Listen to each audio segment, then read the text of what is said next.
Alrighty, another day, another show, squeezing in as many as I can before I head off to venture the wide world, or well, the United States. That's the wide world to us here in Australia. We are going to do another mock draft recap. If you missed the previous show I did with DMAC, you can go and check that out. It's up on YouTube and Spotify and everywhere else. So go and find that one. Today, I have Steve St. Pierre. Let's unmute him so we can hear him. Steve, thanks for squeezing me in on a Sunday night. Thank you, King. Always a pleasure, my friend. Appreciate it. Now, we were just talking before we came on air. I am about to head over for Summer League, and we were talking about the temperature over there. So we figured out it's going to be about 113 degrees, or for people over here, that's about 45 degrees Celsius, Scorching. Which either way you look at it, it's very hot. Something I do remember from the last time I was there at this time of year, which was 6 years ago, and it was similar heat, is that I feel like I did wear sunscreen, sun cream when I was there. That's a very, like here in Australia, you go out in summer, you have to put sun cream on or you get burnt to a crisp. I didn't feel like right here too. Yeah, I didn't feel the heat felt very different over there though to me. It does, yeah. It's like a dry heat. Yep. Yeah. So that I liked. I don't like the humidity and the just feeling wet and you'll be sweating. We were saying it off air. You sweat a lot, so pack lots of like undershirts and stuff.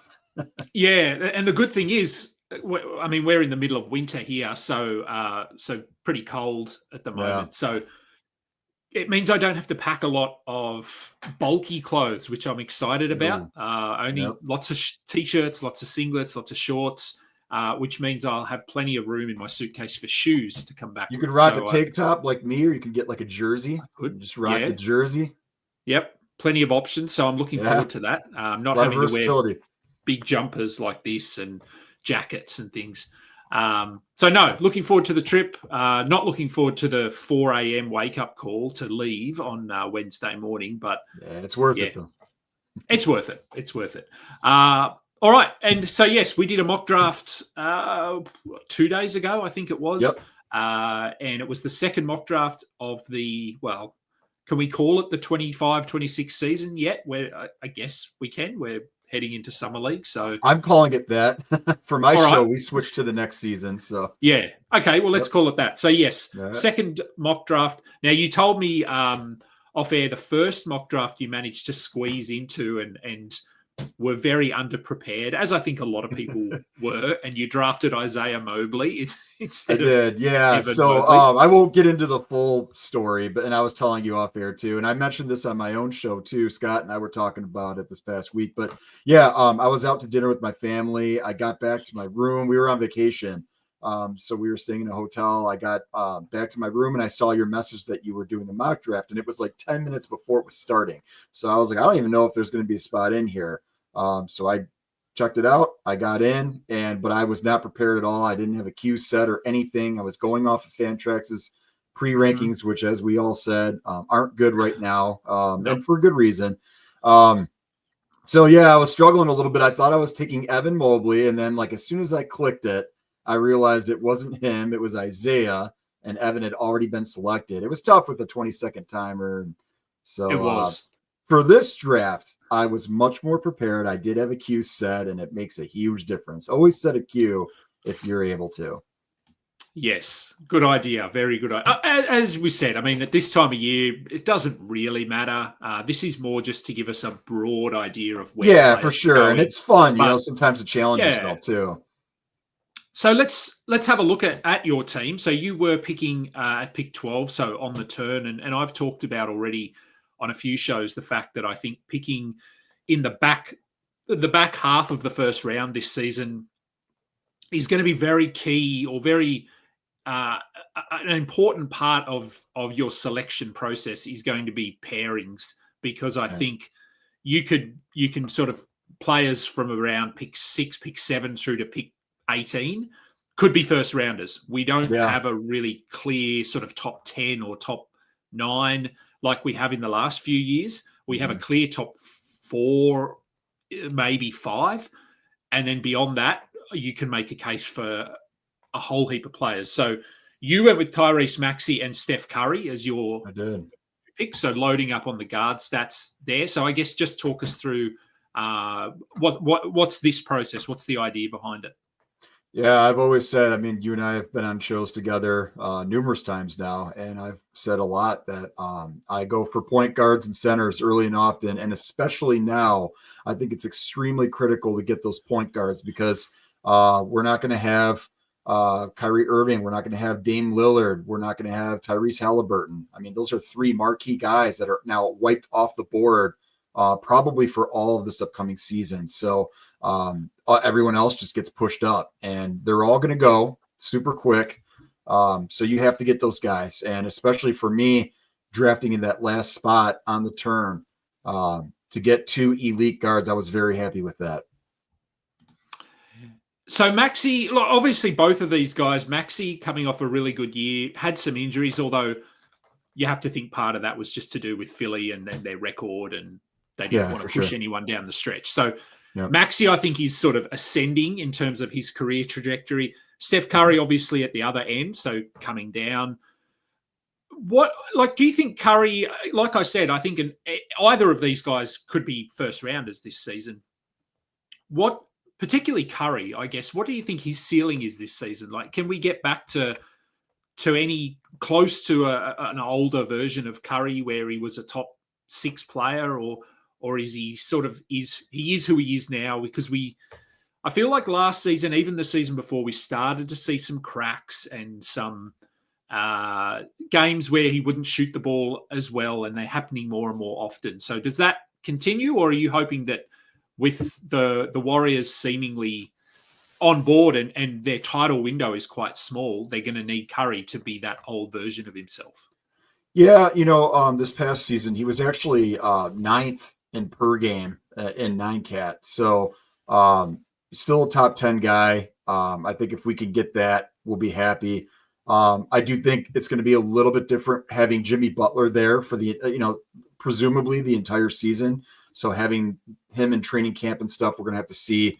But really, I mean, it's early still in the offseason, but Golden State really hasn't done much of anything with their roster yet. So I kind of think, like I said, we can hopefully expect around a top 10 performance from him, from Steph. And if, like I said, we'll take that all day, every day, first round or early second round. And yeah, like I said, he's a great fit, not only because he's a guard, but, for the scoring, for the threes, everything that he does. I mean, it's just a great way to kind of start your build, start your team. So you came back last pick of the third round with another guard. So you went with Derrick White, followed by Miles Turner. So let's just talk about Derrick White, because obviously Boston are without Jason Tatum. Kristaps Porzingis is no longer there. Drew Holiday is no longer there. Al Horford, we still don't know what's happening with him. So Derrick White and Jaylen Brown are potentially two quite popular fantasy targets for this upcoming season. Given what they've done on a loaded roster, what can we expect from them on a roster that isn't as top heavy? So, I mean, Derrick White, you've taken him here at pick 36. Yep. What do you think his ceiling is this season? And does the fact that the Celtics may lean into a bit of an off season, I suppose, worry you or concern you in terms of Derrick White missing games down the stretch? It does concern me, but at the same time, we know that if he's healthy and if this team looks anything like it does on paper right now at this moment, he's going to have a really big role. And then just on top of everything else, he's just a great player. He's a guy that, again, you and I have talked about him a lot because I do tend to draft him a lot. He's one of my guys. I love him. I love his game, especially 9-cat, offense and defense, just very versatile. And again, just another guard to kind of build on.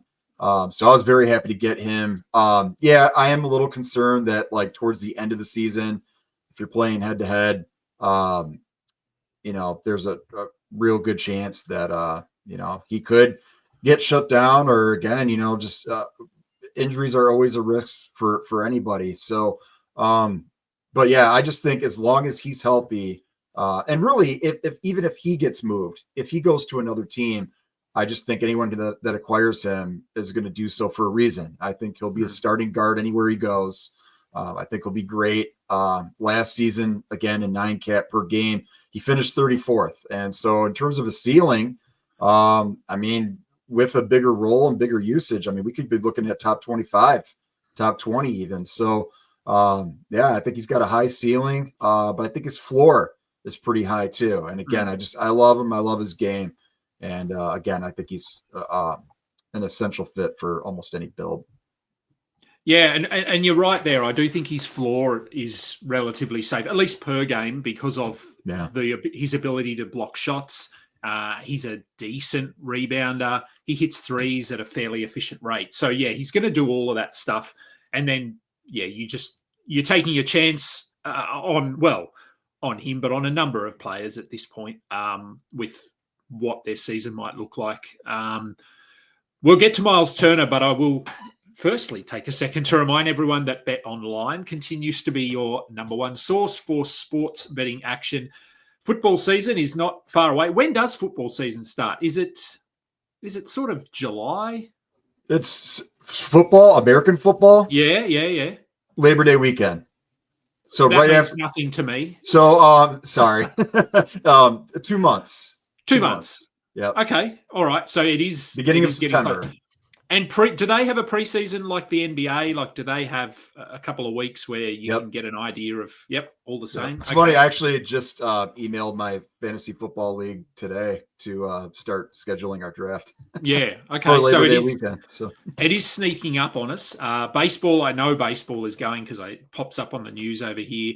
Oh, yeah. Bet Online, more ways to stay in on the action with latest odds, news, and scores, even live in-game betting.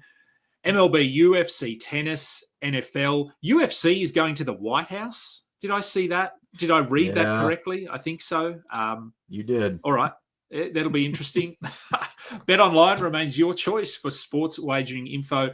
And if you don't feel like betting on the games or in between those games, head over to the Bet Online Casino with top Vegas-style games, including poker, live casino, blackjack, a lot of blackjack. Head to the website today. Take advantage of their industry-leading VIP program with level-up bonuses and weekly cash boosts. Bet Online, the game starts here. Miles Turner, one of the bigger names, I suppose, that we're talking about in free agency trades. So he was moved to the Milwaukee Bucks.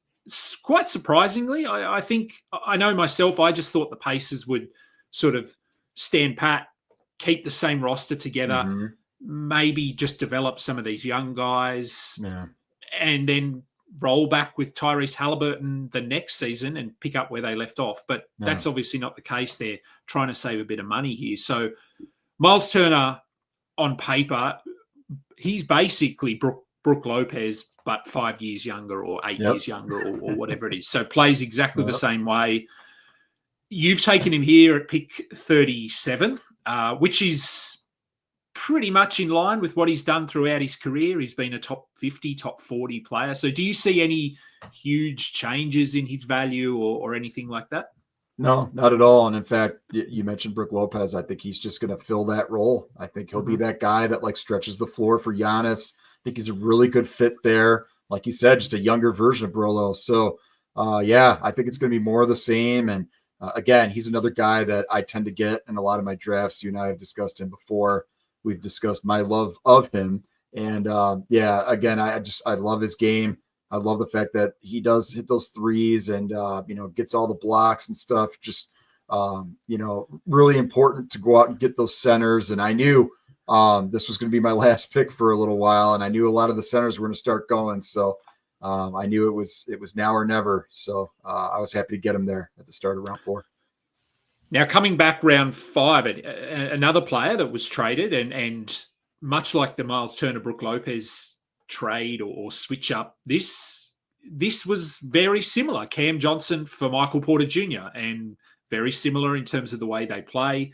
Cam Johnson, coming off a pretty good year per game in Brooklyn, but obviously now going to a Denver team with a much more stacked roster, playing alongside Nikola Jokic, Jamal Murray. And you've taken him at, what's that, sort of pick 60, I think. What are you thinking here? Because this, to me, sort of feels like maybe he's ceiling, maybe he could push inside the top 50. So what was the thinking here? Do you think there is some upside? Yeah, there's definitely upside, but the other thing is too, like you said, just the fact that he's coming in, coming off a really good year, almost a top 50 per game performance. He finished number 52 in 9-cat. So yeah, he's still he's not like super young at this point, but he's definitely a guy that, again, I think Denver wanted him for a reason. They gave up not only MPJ but a first round draft pick to get him. So yeah, I think he'll come in and hopefully build on the campaign that he had, this past season. So yeah, I like his game, I like his fit. So yeah. Yeah, I like Cam Johnson. I think he has a really nice game, both fantasy and reality, and I think he'll be a nice piece for Denver to go along with Valanciunas and Bruce Brown. I think they've made some good additions there. Joel Embiid. So your boy, you've taken him with pick 61. Yeah. You sort of said to me off air, look, you needed a second center because you only had Miles Turner.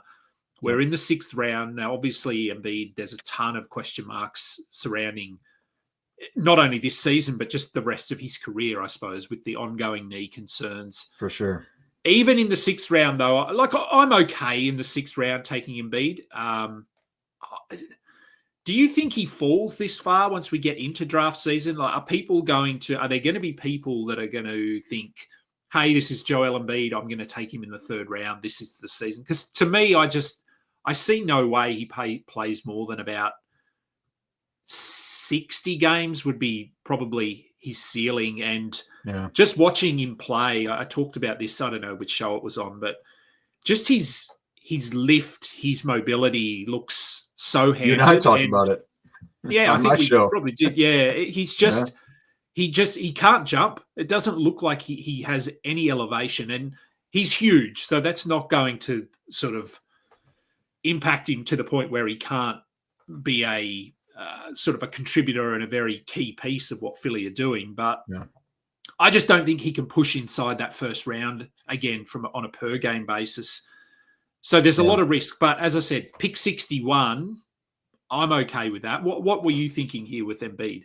So everything that you just said, I completely agree with 100%. There's never a good feeling at this point when you take Joel Embiid for all those reasons. But to answer your question about where is he going to go in drafts, I think we're going to find out training camp and preseason. If he shows up and he's quote unquote in shape, looks quote unquote decent or good to go, and has a big, preseason, maybe a couple games where he plays, puts up some big numbers and looks good, people are going to go, oh man, maybe he's okay.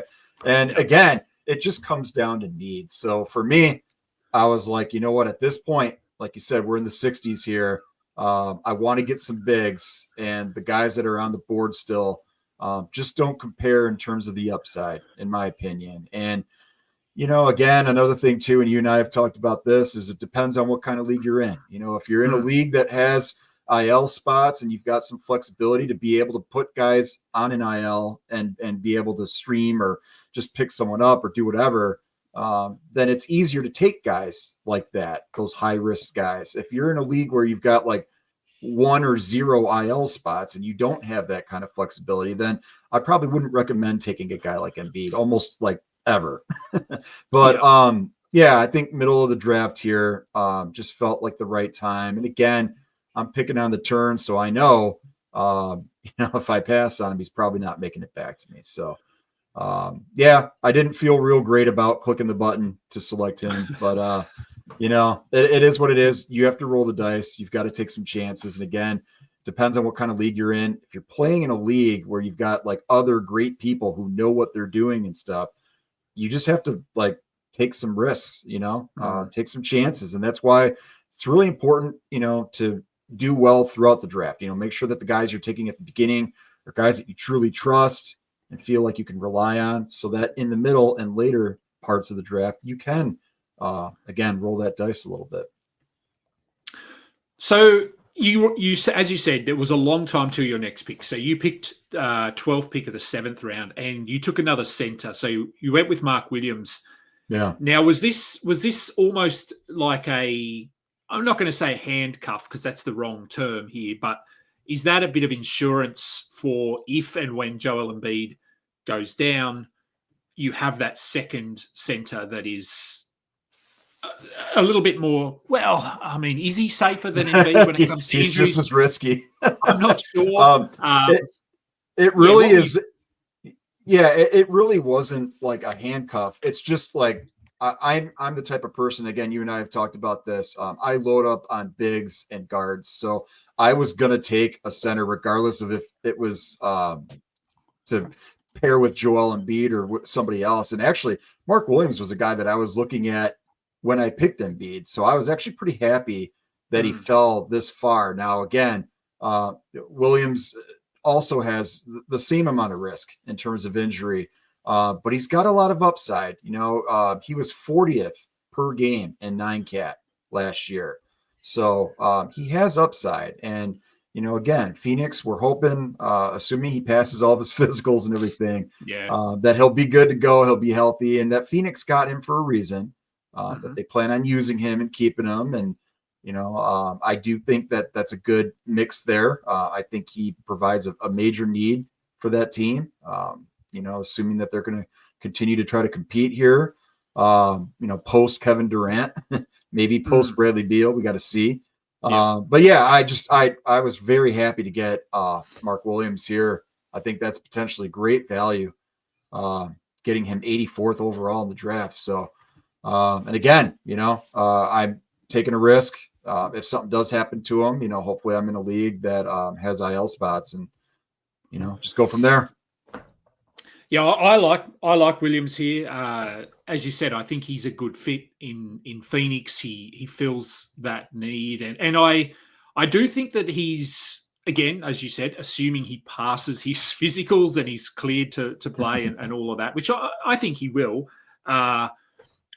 There are some question marks as to the minutes that he plays, given that they drafted Malawach. That's two very, I think, could be very good centers in the NBA. One a little bit more defensive, one a little more offensive. But it could be that Mark Williams is limited to 26, 27 minutes. They played Malawach 22, 23. Maybe they share the floor from time to time. And while that obviously shaves a little bit off for Mark Williams in terms of the ceiling, I actually don't mind it if they manage his minutes a little bit and only play him 20. I think even in 26 minutes, he can be a top 50, top 60 player, and probably helps in terms of games played. I agree. So, the Malawach edition obviously was a little bit of a sour taste for anyone that is on the Mark Williams train, but I don't think it's all doom and gloom. Now, you followed up with another player who this is currently, doom and gloom. this is a little bit. Look, Kyrie Irving. So you took him in the 8th round. We know how good he can be per game. He's shown it time and time again. I think best case he's back.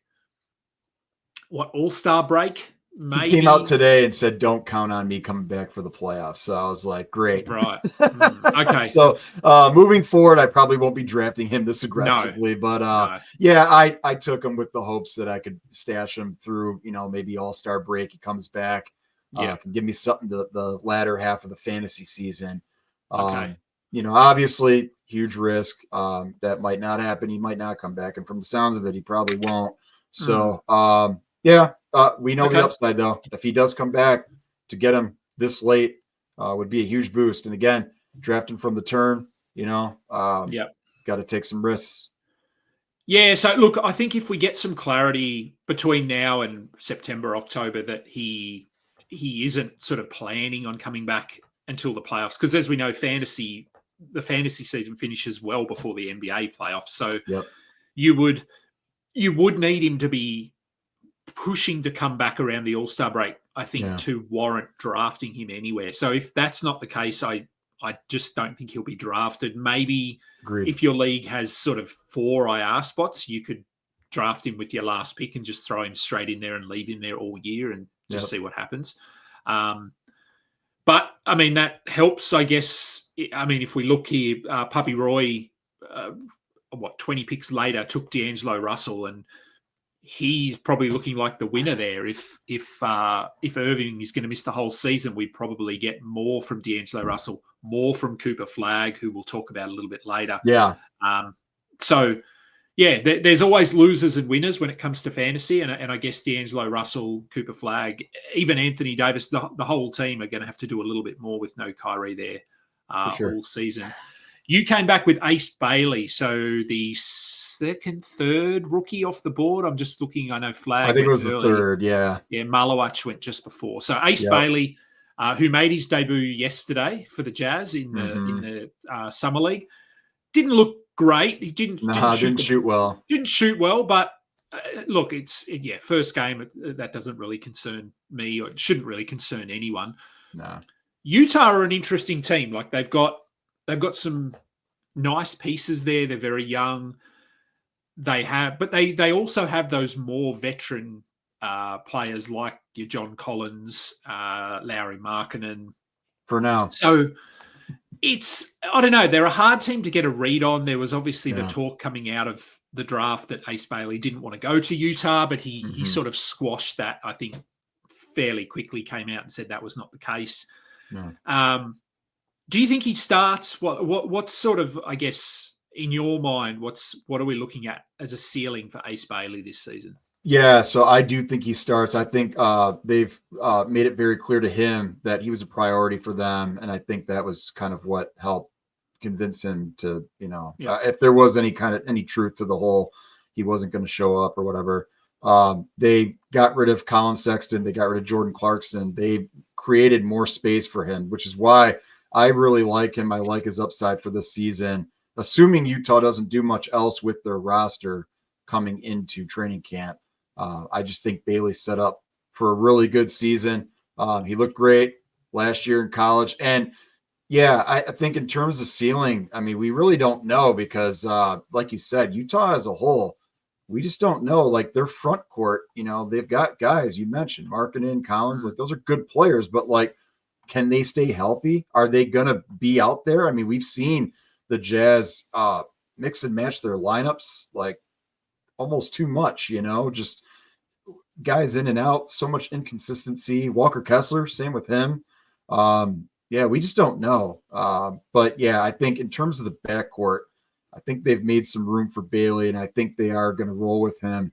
And so I like him. He's one of my, if you want to call him a sleeper pick or whatever, I think this was kind of the territory here. Once you get past like 100, that's where you start really going for the upside and going for guys like him. So I was happy to get him. Benedict Mathurin. So you took him first pick of the 10th round.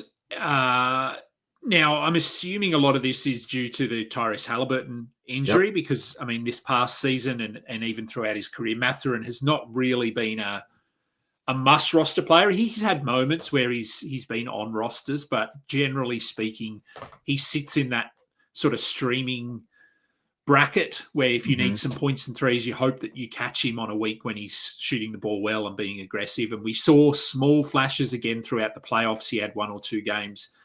Are you sort of just thinking here that, though, without Tyrese Halliburton, and if they are going to approach this season as we want to develop some of these players, Mathurin is just not handed the keys necessarily, but given a larger, more consistent role where, because I think what we've seen in the past from him is if he has a bad game or he's playing poorly, they won't play him. They'll go in another direction because they want to win games. But is this going to be a season where that is not priority? And so even if Mathurin is shooting the ball poorly or just not playing well, they leave him out there anyway. So he has more of an opportunity to put up value. Is that sort of where your thinking is here?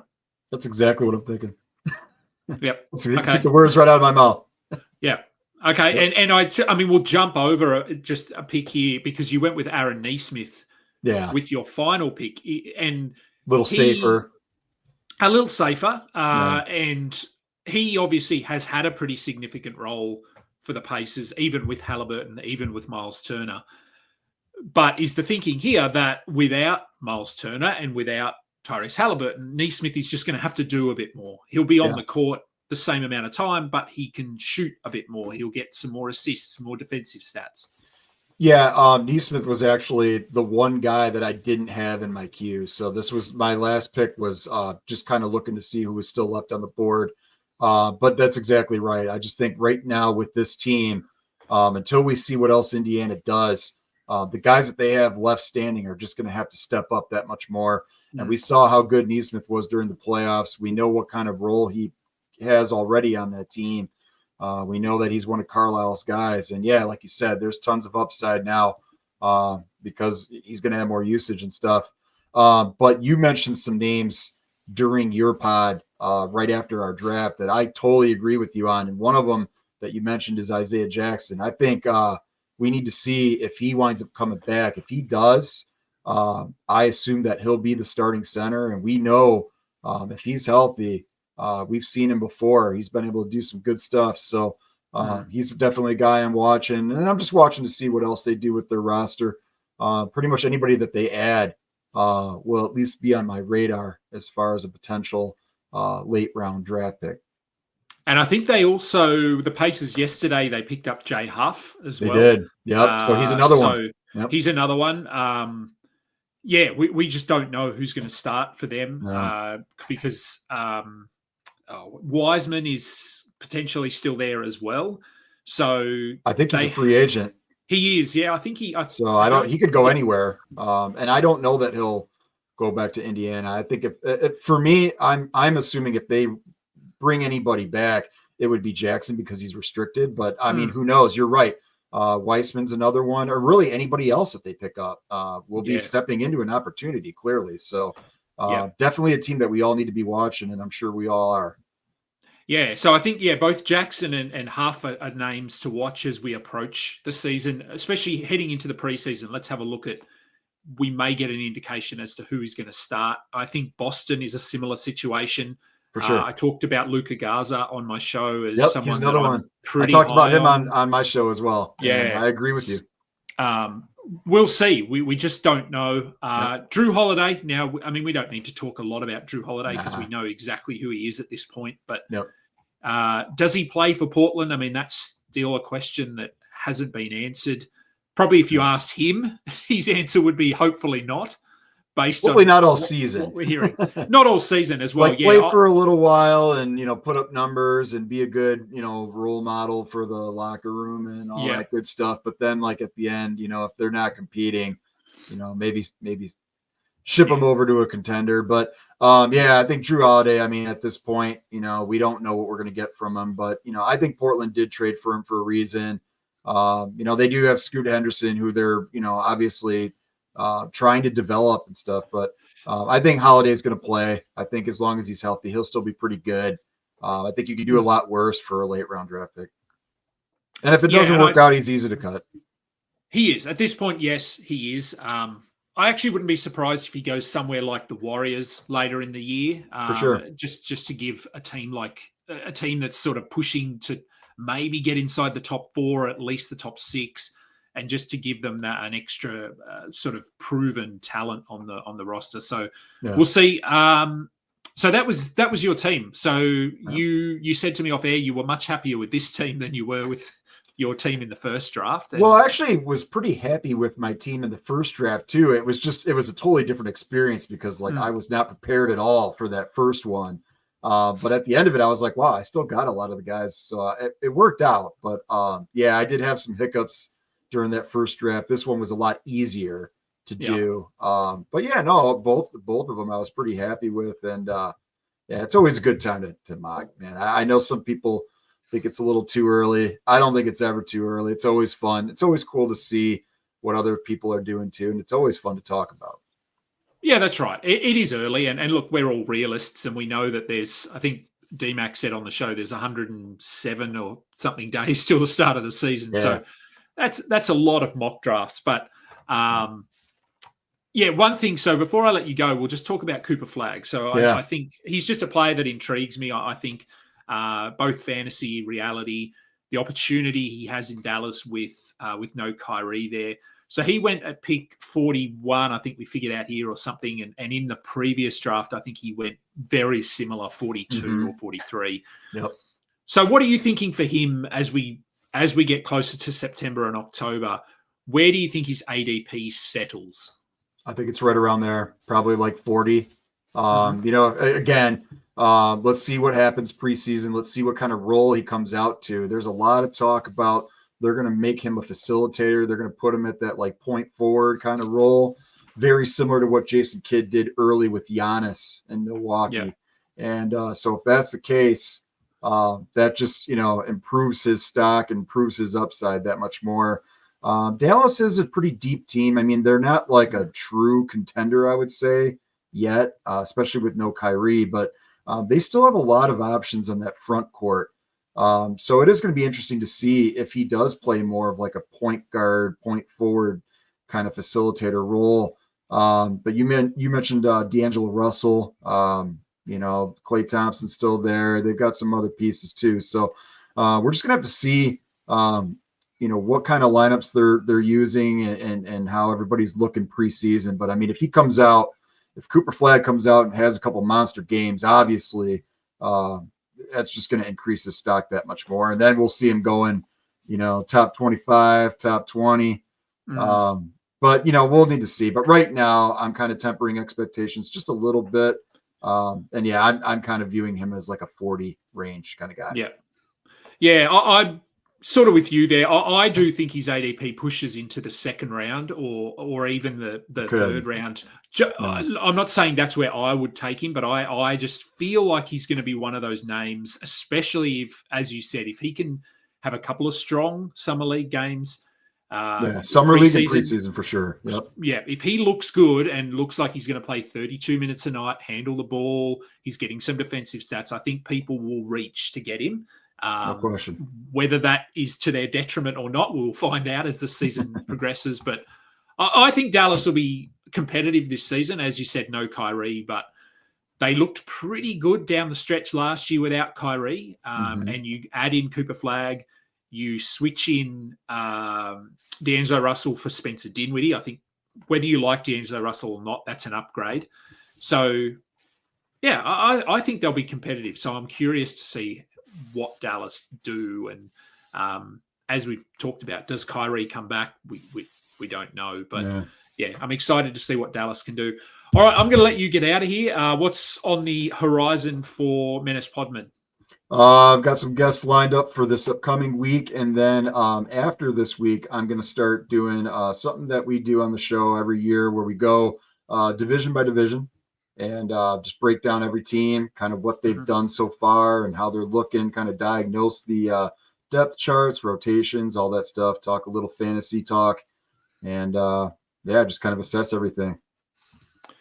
Yeah, just keep the content coming because there isn't as much happening at the moment, so it's good. It gives me something to listen to when I'm going to sleep at night and driving in my car and sitting on a plane for 15 hours. That's right. So yeah, no, good to hear and see all the content coming out.